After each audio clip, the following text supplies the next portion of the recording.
Please subscribe and like the video before continuing. Y&R Shockers, 4 unbelievable plot twists that turn Genoa City upside down. The Young and the Restless, Y&R. Spoilers hint that there are 4 soapalicious plot twists on the horizon that could rearrange many lives in Genoa City. Let's take a look at how these turns could affect your favorite characters. Want more of The Young and the Restless? Get updates on the latest news about The Young and the Restless, straight to your inbox. We use your personal data for interest-based advertising, as outlined in our privacy notice. What is this? Report ad. 1. Kane shows his true colors. Kane Ashby, Billy Flynn, vowed to Lily Winters, Crystal Khalil, and their twins that he is still the same good guy he always was. Just without the Aussie accent. Can he prove this outrageous claim? Maybe. But before that occurs, if it does, we can spill that his behavior could very well get worse. How could he sink any lower, you ask? How about if he and Phyllis Summers, Michelle Stafford, get involved? That would rock GC and his loved ones to their core. Kane shows his true colors in Genoa City, masks rarely stay on for long, and Kane Ashby's polished, charming exterior might finally be cracking wide open. For months, Kane's been the picture of reform, the devoted father, the loyal friend, and the man determined to put his past behind him. But recent events have shaken the illusion, revealing flashes of the man he used to be, the ambitious, manipulative risk-taker who always believed the end justified the means. This week, all eyes are on Kane as he makes a move so bold, so ruthless, that it could change everything. Kane's story has always been one of reinvention. He came to town under a cloud of mystery, reinvented himself time and time again, and somehow managed to charm his way into hearts despite every misstep. But redemption is fragile, and it only takes one wrong choice to send a man spiraling back into the darkness he fought to escape. Rumors have swirled for weeks that Kane's new business venture isn't as clean as he claims. Whispers in Chancellor Winter's hallways suggest Kane's been making deals behind Devon's back, risky investments with shady partners who promise big returns but demand even bigger favors. At first, it seemed like gossip, the kind of office chatter Kane could brush off with a grin and a witty comeback. But when Devon confronted him with a suspicious transfer traced to an offshore account, Kane's smooth facade slipped for just a moment, and that moment spoke volumes. Devon, always the voice of reason, doesn't want to believe his friend and brother figure is playing dirty again. But deep down, he senses the same energy that once nearly tore their family apart. Meanwhile, Lily finds herself torn between her loyalty to her ex-husband and her commitment to the truth. She's seen Kane fight his demons before, and lose. And this time, if the accusations are true, the fallout could destroy everything he's worked for. Kane's motives, however, might not be purely selfish. Some insiders believe he's being blackmailed, forced into illegal dealings to protect someone he loves. Others think it's all part of a bigger plan, a calculated power play to regain the wealth and influence he lost years ago. Whatever the case, Kane's behavior has become increasingly erratic. Late-night meetings, cryptic phone calls, and unexplained absences are raising red flags everywhere. Even his closest allies are starting to question where his loyalties truly lie. Devon's patience is wearing thin, and he's not the only one watching. Jill, who's always had a soft spot for Kane, has begun digging into his recent deals, determined to uncover the truth before it's too late. Her instincts tell her something's off, and when Jill's gut kicks in, she's rarely wrong. The tension between Kane and Devon has reached a boiling point. In a heated confrontation, Devon demands answers, accusing Kane of sabotaging the company from within. Kane denies everything at first, his tone icy and defensive. But then, in a stunning twist, he fires back with accusations of his own, claiming Devon's been hoarding control, freezing him out of major decisions, and treating him like an expendable pawn. The argument exposes years of buried resentment, and by the time it's over, there's no going back. Kane storms out, slamming the door behind him, and the silence that follows says more than words ever could. Later that night, Cain shows up at society, visibly shaken but trying hard to keep his composure. He orders a drink, stares into his glass for a long time, and mutters something that catches the bartender off guard. They think I'm the bad guy again. Maybe it's time I stop pretending I'm not. That line echoes through the week like a warning. Cain's mask of civility has officially fallen. The next day, he meets with an unknown associate in a dark corner of crimson lights. The conversation is tense, filled with veiled threats and half-truths. When Cain slides an envelope across the table, the associate grins, a sinister smile that sends chills down his spine. Whatever deal Cain just made, it's not one he can easily undo. Lily, worried about Cain's downward spiral, reaches out in a heartfelt attempt to pull him back from the brink. She reminds him of the man he once wanted to be, the father, the partner, the survivor who refused to let his worst choices define him. But Cain, bitter and defensive, snaps that he's tired of being judged for trying to survive in a world that never gave him a fair shot. "You want me to be the hero?" he growls. "Heroes don't win in this town. Survivors do." It's clear now that Cain has crossed a line, maybe one he can't come back from. And yet, beneath all the bravado and anger, there's a glimmer of something else: pain, guilt, maybe even regret. He's not evil. He's just trapped, and his desperation is driving him toward disaster. As Devon and Jill race to uncover the full scope of Cain's secret dealings, they discover something shocking: a hidden trail of transactions linked to a name they both recognize: Colin Atkinson.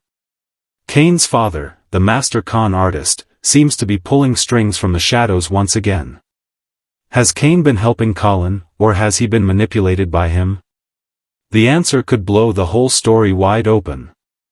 When Jill confronts Cain about the connection, he breaks down. He admits Colin contacted him months ago, claiming he was in danger and needed Cain's help. At first, Cain ignored him, but then threats started arriving. Photos of his children. Anonymous calls. Warnings that if he didn't cooperate, someone he loved would get hurt. So Cain made a choice: he played along, hoping to protect his family. But in doing so, he became everything he swore he'd never be again. The confession changes everything. Suddenly, Cain isn't just the villain of the story, he's the tragic hero, a man who lost control trying to do the right thing. Devon, realizing the gravity of the situation, vows to help him expose whoever's really behind the scheme. Together, they piece together a trail that leads to an even darker truth: someone inside Chancellor Winters may be orchestrating the chaos to seize control. As the investigation deepens, alliances shift and old wounds resurface. Lily becomes Cain's unexpected ally, standing by him when no one else will. Jill puts her reputation on the line to shield the company from scandal. Devon, meanwhile, walks a dangerous tightrope between loyalty and justice. The climax comes when Cain faces off with the man behind it all, a ruthless investor with ties to Colin's old network. The confrontation is explosive, filled with raw emotion and years of pent-up rage. When Cain finally takes a stand, it's clear he's done running. "You can take everything from me," he says, "but you don't get to define who I am." The fallout is massive. The truth about the scheme goes public, but Cain's role remains murky. Some call him a hero for exposing corruption, others see him as complicit.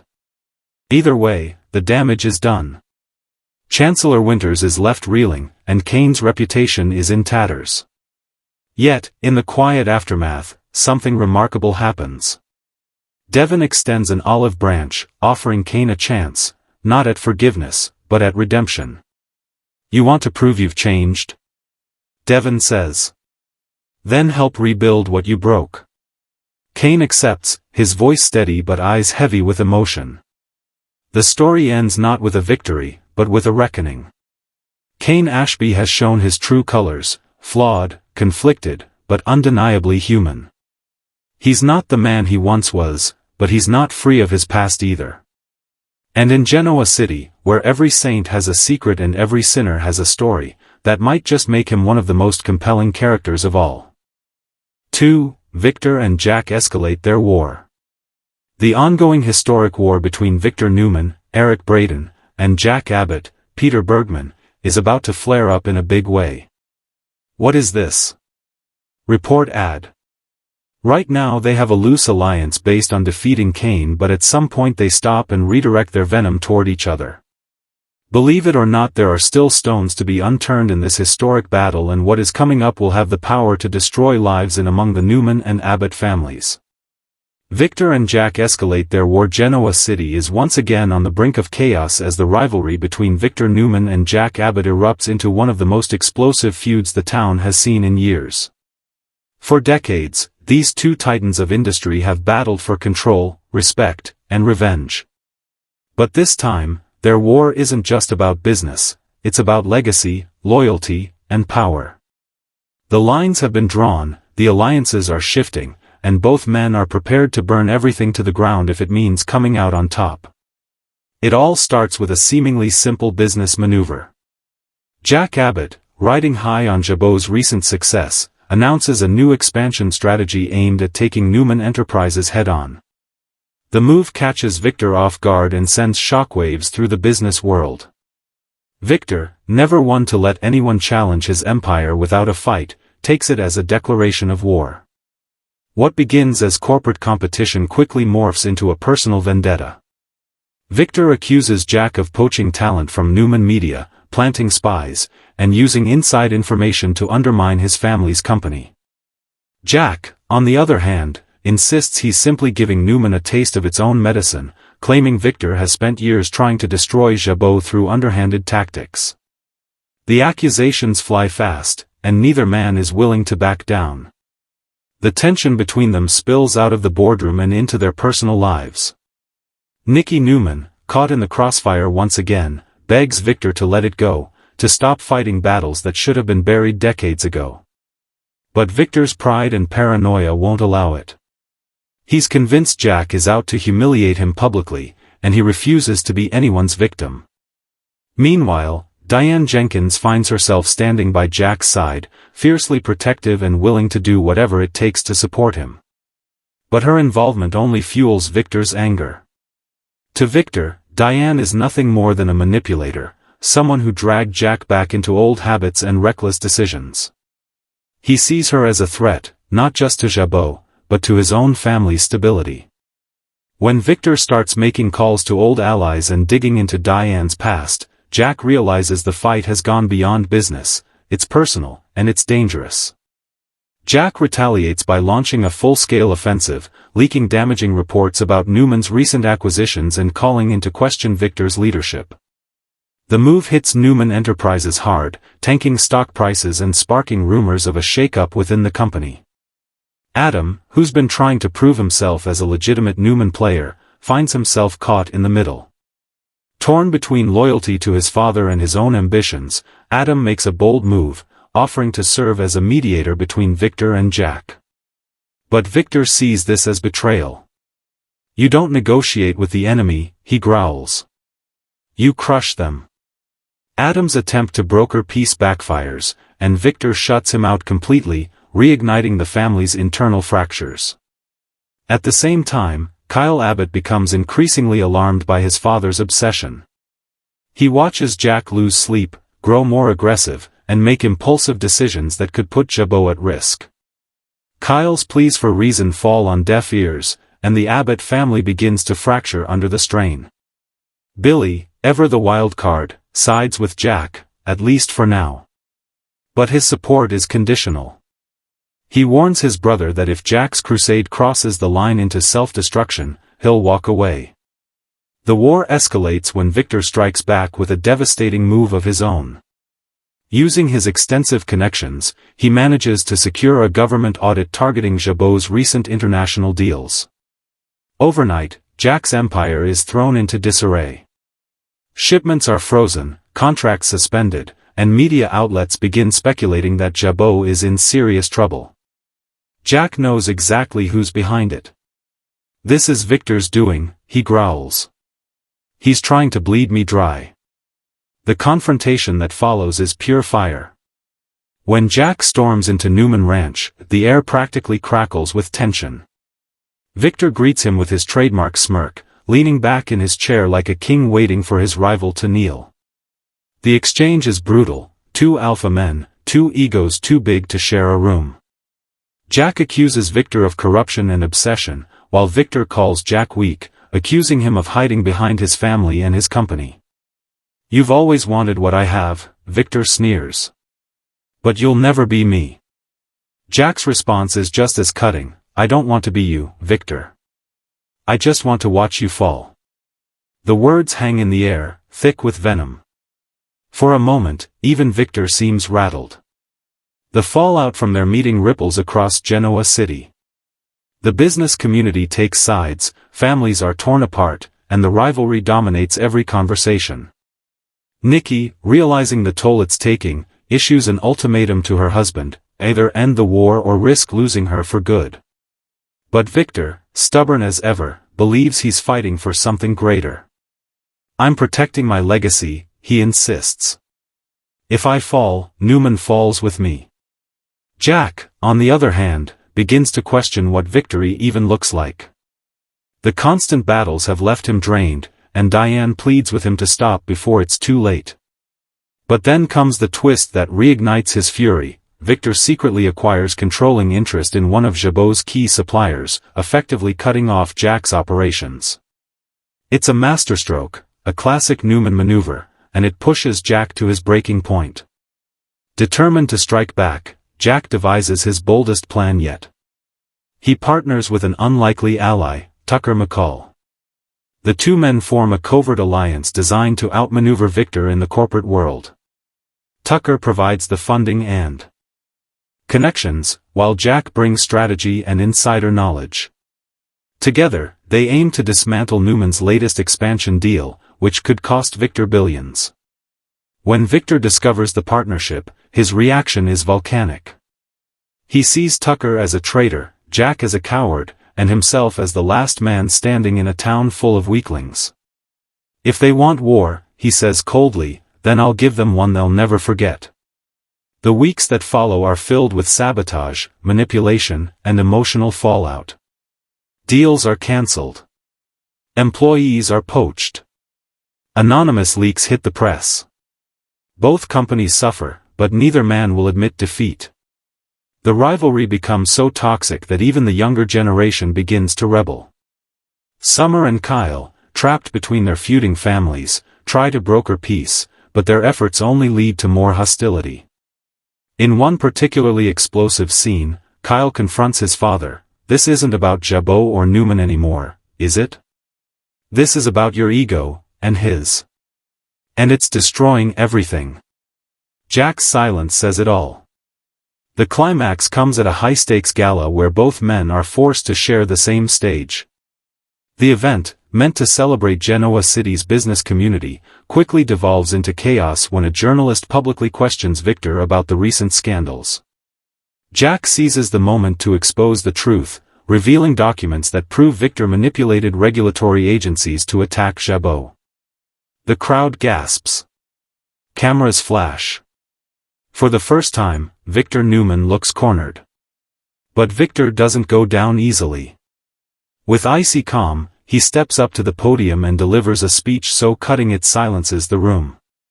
"You all think you know who Victor Newman is," he says. "But I built this town. I've fought for it, bled for it. And if anyone believes a man like Jack Abbott can destroy me, you've forgotten who I am." His words ignite thunderous applause from half the room, and cold, silent fury from the other half. The war, it seems, is far from over. In the days that follow, both men suffer heavy losses. Jabot's stock continues to drop. Newman faces federal scrutiny. The toll on their families is immense: marriages strained, friendships broken, and reputations tarnished. And yet, in their private moments, both men seem eerily similar: tired, reflective, and haunted by what they've become. In a rare moment of vulnerability, Victor admits to Nikki that he sometimes wonders what life would have been like if he and Jack had chosen peace. "Maybe," he muses, "we're just two sides of the same coin, destined to destroy each other. Meanwhile, Jack sits alone in his office, staring at an old photo of his father, John Abbott. He whispers quietly, "I tried to be better. But maybe being better isn't enough." As the smoke clears, neither Victor nor Jack can truly claim victory. They've both won battles and lost pieces of themselves in the process. Genoa City will recover, but the scars will linger. Because in the end, this isn't just a corporate war, it's a war between two legacies, two men who can't exist without hating each other, and two dynasties locked in eternal conflict. And as Victor pours himself a glass of brandy and Jack closes his office blinds, one thing is painfully clear: this is not the end. It's only the beginning of the next chapter in the never-ending war between Victor Newman and Jack Abbott, a war that will define Genoa City for generations to come. 4. Noah's new persona. Noah is in bad shape after the crash. When he wakes up he could have the legendary soap amnesia or worse. Are a few serious personality changes in store for the notorious good guy? Noah is a sweet man, but a traumatic brain injury could change all that. Red-hot Y&R spoilers hint that Noah awakes determined to forge his new path better than ever. Parents Nick and Sharon Newman, Sharon Case, are worried however, as it appears that their son has gotten in bed with a rough crowd. What is this? Report ad. The Young and the Restless spoilers hint that these 4 things will change everything in GC. Be sure to catch up on everything happening with the Young and the Restless right now. Come back here often for the hottest Y&R updates, news, and spoilers. Get comfortable, and gain access to the best soap intel on the web. Noah's new persona. Genoa City has always been a city of reinvention, where one decision can change a person's fate overnight.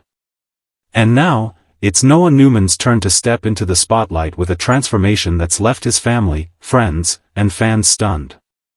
The once quiet, artistic son of Nick and Sharon Newman is back, and this time, he's not the easygoing dreamer people remember. Noah's return to Genoa City is darker, sharper, and far more complicated than anyone could have imagined. There's a new edge to him, a cold confidence that borders on arrogance, and whispers are already spreading that this isn't the same man who left town months ago searching for peace and purpose. The first sign of Noah's change comes when he walks into society, dressed head to toe in sleek black, his demeanor exuding quiet power. Gone is the relaxed, boyish artist. In his place stands a man who commands attention the moment he enters a room. When Abby greets him with a smile, expecting the warm cousin she remembers, Noah simply nods, his expression unreadable. It's clear from the very beginning, something has shifted deep within him. The transformation didn't happen overnight. Sources close to the Newman family reveal that Noah's time abroad wasn't as serene as he led everyone to believe. After a painful breakup and the failure of his art gallery, Noah reportedly became involved with a shadowy group of investors who promised him the chance to rebuild his career. What began as a creative partnership soon evolved into something darker, an initiation into a world of power, manipulation, and control. And Noah didn't just adapt, he thrived. When he returned to Genoa City, he brought that influence with him, and now he's playing a much bigger game. Nick is the first to notice the change in his son. During their reunion, Nick tries to reach out, joking about old times and asking if Noah's ready to settle back into family life. But Noah's response is cool, almost dismissive. "I'm not here to fit back into anyone's mold," he says flatly. "I'm here to build something new." That statement sends a chill through Nick, who's used to his son's easy warmth and emotional honesty. Sharon, on the other hand, senses that something deeper is going on. She sees flashes of vulnerability in Noah's eyes, moments where the old warmth tries to resurface before he quickly shuts it down. "You've been hurt," she tells him softly one evening at Crimson Lights. "You don't have to hide that." But Noah just smiles, a smile that doesn't reach his eyes. "I'm not hiding, Mom. I've just learned to protect what matters." Soon, it becomes apparent that Noah's return isn't merely personal, it's strategic. He begins networking aggressively, attending business meetings, and securing financial deals that raise eyebrows all over town. His new company, the Ward Collective, is rumored to be backed by foreign investors with mysterious ties. Even Victor takes notice, intrigued by his grandson's newfound ambition but wary of his methods. He's got the Newman fire, Victor tells Nick. But he's walking a dangerous line. Noah's newfound assertiveness doesn't stop at business. He's also turning heads romantically. When he crosses paths with Audra Charles, sparks fly instantly. The chemistry between them is electric, but it's clear their connection isn't built on trust, it's built on danger. Audra recognizes something in Noah that reminds her of herself, a hunger for power mixed with a disregard for consequences. Their flirtation quickly becomes a game of manipulation, each trying to outwit the other. "You think you're in control," Audra teases during one late-night meeting. "But I always win." Noah leans in close, his voice low and confident. "Maybe you've just never met someone who doesn't play by your rules." Their relationship becomes the talk of Genoa City, intense, passionate, and unpredictable. Sharon disapproves, warning her son that Audra is trouble. Nick, protective as ever, confronts Audra, demanding she stay away from Noah. But Audra just smiles sweetly and says, "You really should trust your son more. He's not the innocent kid you think he is." Meanwhile, Noah's professional life grows increasingly entangled with his personal one. His company begins acquiring smaller firms linked to Newman Enterprises, often without warning or explanation. When Victoria investigates, she's stunned to find that Noah's firm has managed to undercut Newman in several key deals. It's as if someone's feeding him inside information, but who? Some suspect Adam, others whisper Audra's name, and a few believe Victor himself might be secretly testing his grandson's loyalty. Whatever the truth, Noah's rise is unstoppable. But with success comes suspicion. Devon and Lily begin noticing strange financial overlaps between the Ward Collective and Chancellor Winters. Jill, always sharp, warns them that Noah might be playing a bigger game, one that could pull them all into a corporate war. "He's a Newman," Jill says dryly. "They're born to fight for power. But this one? He fights differently." As weeks pass, Noah's demeanor grows more calculating. The artist who once saw beauty in everything now seems obsessed with control. He manipulates situations effortlessly, turning people against each other while maintaining an image of calm innocence. Even Faith, his younger sister, notices the difference. "You used to paint to escape the world," she tells him. "Now you're trying to own it." But Noah doesn't deny it. "Maybe I got tired of being on the outside," he says simply. "Maybe it's time the world sees what I'm really capable of." Behind the scenes, however, cracks begin to form. The same shadowy investors who once helped Noah rise are now demanding payback. He owes them more than money, he owes them loyalty. When he hesitates to follow through on one of their risky demands, they remind him of the price of defiance. Suddenly, the confidence starts to fade. Late at night, Noah sits alone, staring at his reflection, haunted by the choices he's made. The darkness he invited into his life is now consuming him, and he's not sure how to stop it. Sharon senses the turmoil and tries once more to reach her son. "Whatever's going on," she pleads, "you don't have to face it alone." But Noah, exhausted and angry, snaps back. "You wouldn't understand, Mom. You still believe people can be saved." The outburst leaves Sharon shaken, and it confirms what she's feared all along: her son isn't just changed, he's lost. The turning point comes when Victor decides to confront Noah directly. The patriarch summons him to the ranch, and their meeting is tense from the start.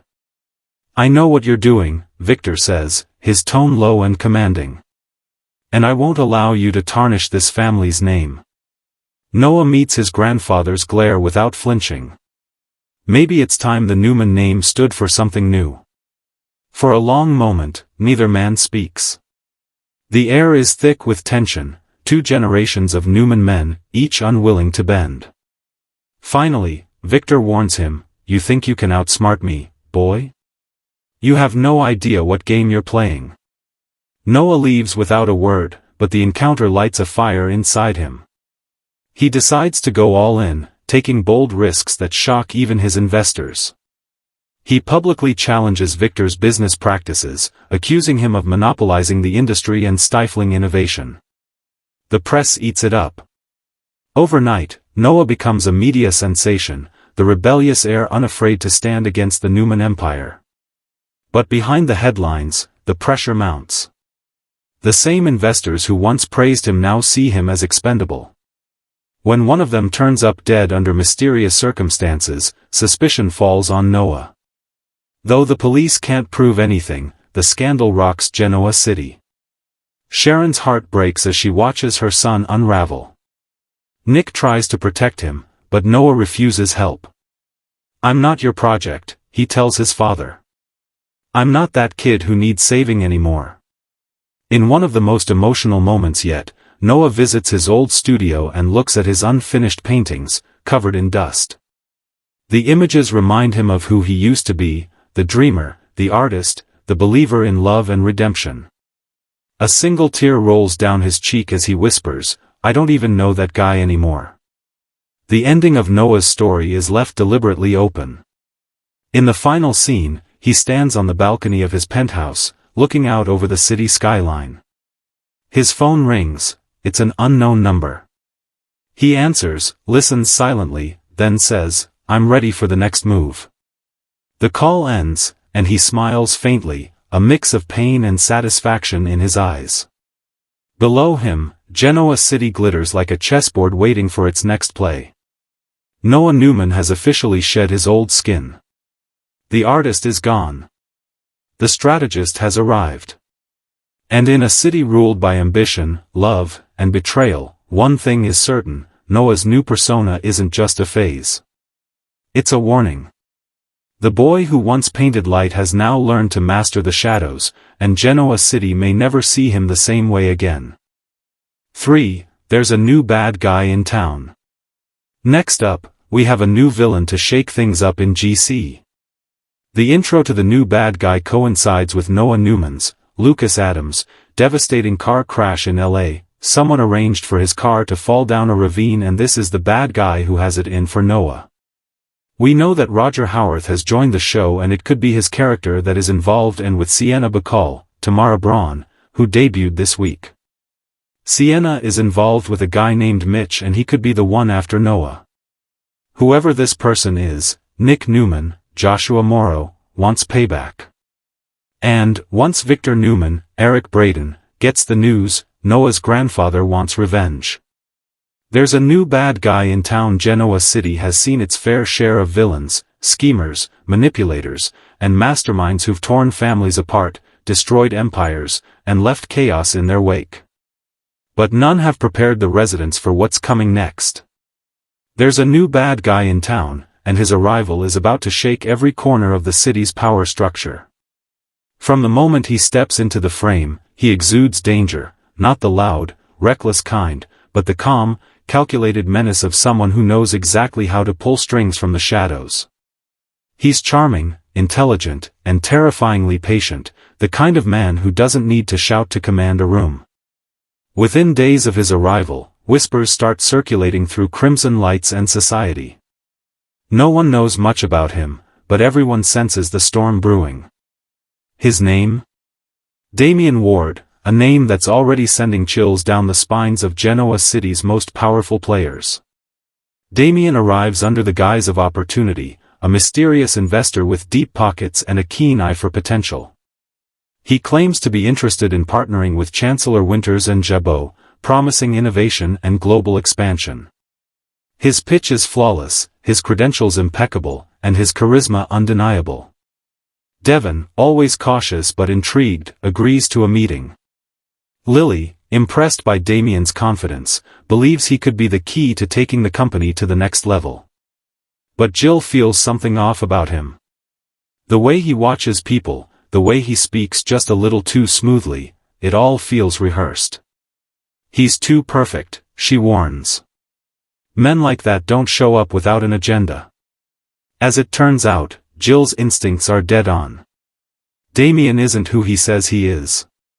Beneath the polished image and perfect handshake lies a dark past connected to some of Genoa City's most notorious figures.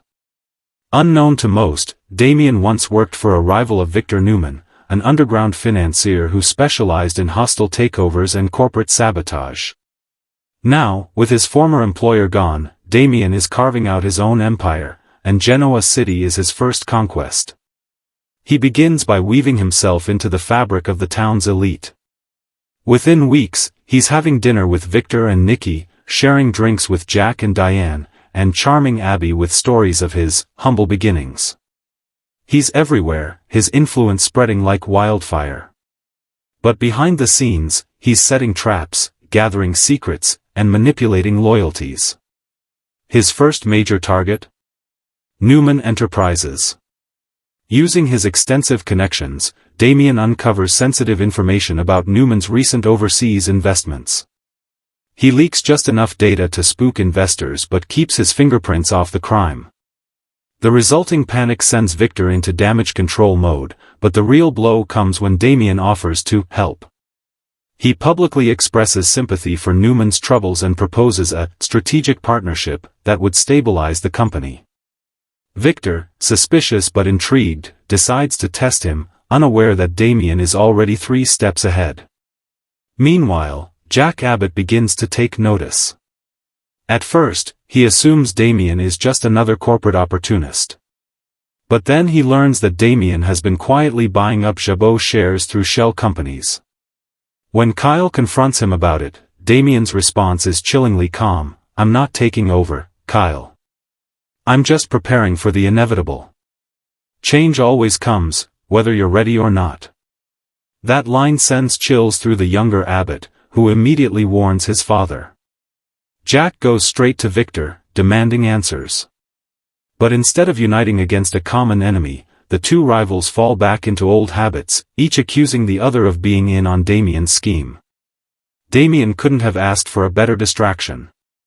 As Jack and Victor tear into each other, he quietly makes his next move, recruiting allies from within their own families. Adam Newman, still feeling alienated from Victor, finds himself drawn to Damien's calm, logical demeanor. Damien presents himself as a mentor figure, someone who understands Adam's constant struggle for respect. He feeds Adam's frustration, whispering in his ear that Victor will never truly see him as an equal. "You don't need to live in his shadow anymore," Damien says smoothly. "You just need to step into your own light, and I can help you do that." The manipulation works. Adam, eager to prove himself, begins working with Damien on side projects that eventually tie back to Newman operations. Meanwhile, Kyle, driven by his own insecurities about living up to Jack's expectations, starts confiding in Damien as well. Damien listens, sympathizes, and carefully nudges Kyle toward decisions that create cracks in the Abbott Foundation. Before long, both Newman and Jabot are unknowingly dancing to Damien's tune. Devon and Lily, still considering Damien's investment proposal, start to feel the ripple effects of his scheming. Financial data begins to vanish from their systems. Confidential files appear altered. It's sabotage, subtle, precise, and devastating. By the time they realize what's happening, Damien has already vanished from their radar, leaving no digital trace. As Genoa City's most powerful families spiral into confusion and distrust, Damien moves into the next phase of his plan: control. He begins acquiring local media outlets, turning public perception in his favor. The narrative becomes clear: Damien Ward, the visionary businessman, is the city's new savior. And anyone who stands in his way looks paranoid or outdated. Even the press starts painting Victor and Jack as relics of a bygone era, clinging to their empires while Damien ushers in progress. But not everyone's fooled. Phyllis Summers, who knows a con artist when she sees one, becomes suspicious. She starts digging into Damien's past and discovers a trail of ruined companies and vanished executives in every city he's touched. She brings her findings to Jack, who finally realizes how deep the threat runs. Together, they form a reluctant alliance with Victor, an uneasy truce forged in desperation. The three powerhouses begin plotting to expose Damien before he consolidates control over everything they hold dear. But Damien anticipates their every move. When Jack tries to cut him off financially, Damien releases fabricated documents implicating Jabot in a tax evasion scandal. When Victor attempts to sabotage his partnerships, Damien leaks an old Newman trade secret to the media, painting Victor as corrupt. The hits keep coming, and soon it feels like Damien's everywhere, an invisible hand manipulating every crisis to his advantage. The turning point arrives when Damien sets his sights on Chancellor Winters. Devon and Lily, backed into a corner, realize the only way to stop him is to play his own game. They bait him into a public confrontation, using Phyllis's investigation as leverage. The showdown takes place at a high-profile charity gala attended by Genoa City's elite. Damien, dressed immaculately and oozing confidence, takes the stage to deliver a speech about innovation and unity. But before he can finish, Phyllis interrupts, revealing evidence of his crimes to the stunned audience. Damien's mask slips for the first time. His charm fades, replaced by cold fury. "You think you can expose me?" he snarls. "You have no idea who you're dealing with." The room erupts in chaos. Security rushes in, Victor confronts Damien head-on, and for a brief, electric moment, it feels like the old guard has triumphed. But Damien always has a backup plan. Within hours, he disappears, his accounts wiped clean, his properties sold, his identity erased. By morning, he's gone without a trace, leaving Genoa City to pick up the pieces. The aftermath is devastating. Jabot, Newman Enterprises, and Chancellor Winters all suffer financial losses. Reputations are damaged, alliances shattered. But one thing unites them all now, a shared enemy. Damien Ward may be gone, but his shadow lingers over every deal, every partnership, every whispered conversation in town. As weeks pass, strange things begin happening again, anonymous messages, unexplained deposits, quiet reminders that Damien is still out there, watching. One night, as Victor sits alone in his study, a courier delivers an unmarked envelope. Inside is a single card, embossed with the words, "You built the game, Victor. I just learned to play it better." Across town, Jack receives a similar note, and Devon finds a mysterious message on his office computer: "The city needed a reckoning. You should thank me." It's clear Damien's not finished. He's simply moved on to the next phase, an invisible war fought from the shadows. The residents of Genoa City know what that means, the calm before the next storm. Because when Damien Ward returns, and he will, the town will never be the same again. There's a new bad guy in town, and he's not just playing the game. He's rewriting the rules.